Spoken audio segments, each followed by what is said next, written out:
මේ පෝත් සිටි එක ගැන. දැන් එදා පෝත් සිටි එක හදනකොට මොකද්ද කිව්වේ? දැන් එදා මේ අය කියන විදිහට පෝත් සිටි එක හදුණාන් කරු නියෝජ්‍ය කතානායකතුමනි දැන් සීගිරිය නැහැ. ඇයි? සීගිරිය කඩලා ගේන්න ඕනේ පෝත් සිටි එක හදන්න. ඒ වගේ මෙතුමන්ලා කියන විදිහට නම් එදා පෝත් සිටි එකේ ප්‍රතිපත්ති හැදුනේ අද પાස්පෝර්ට් එකක් ඕනේ පෝත් සිටියන්. දැන් මේ ආණ්ඩු පක්ෂයේ මහත්තුරු කියපු කතා ලදරු කතා. චීන කොල්නියක් බවට පත් කරනවා. හැබැයි අපි සතුටු වෙනවා.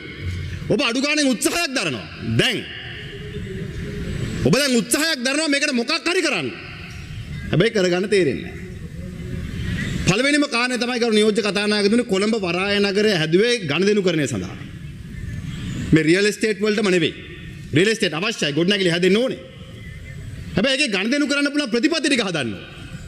ආණ්ඩුවට හිතන වෙලාවට ආණ්ඩුව වලට වාසී කියලා හිතන විදියට මේ ප්‍රතිපත්ති වෙනස් කරාම ගරු නියෝජ්‍ය කතානායකතුමනි අපිත් එක්ක අභියෝගයට ලක් වෙලා තියෙන අනිත් රටවල් එක්ක මේකට ව්‍යාපාර ගෙනීමේ අපහසුතාවයක් තියෙනවා.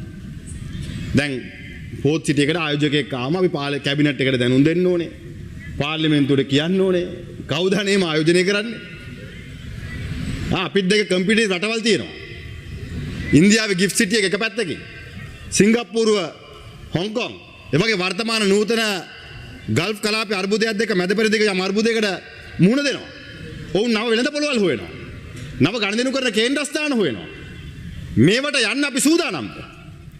ඒවට යන්න අවශ්‍ය විනිවිදභාවයෙන් යුතුව පහසුවෙන් ව්‍යාපාර කරන්න පුළුවන් වැඩපිළිවෙලක් මේ කොළ වරාය නගර කේන්ද්‍ර කරගෙන අපි හදලා තියෙනවද? ඒ අවශ්‍යතාවය පිළිබඳව අඩුම ගානේ අවශ්‍යතාවය පිළිබඳව කරු නියෝජ්‍ය කතානායකතුමනි ආණ්ඩුව වටහාගෙන ඉන්නවද කියන ප්‍රශ්නේ අපිට තියෙනවා. ආණ්ඩුව වටහාගෙන ඉන්නවද කියන ප්‍රශ්නේ අපිට තියෙනවා. එහෙනම් අපි ඔබ තම උන්වහන්සේලාගෙන ඉල්ලන්නේ කරුණා කරලා අද මැද පෙරදිග ඇති වෙලා තියෙන අර්බුද එක්ක ගනුදෙනුකරණය සඳහා කරු නියෝජ්‍ය කතානායකතුමනි විකල්ප මධ්‍යස්ථාන විකල්ප රටවල් හොයනවා.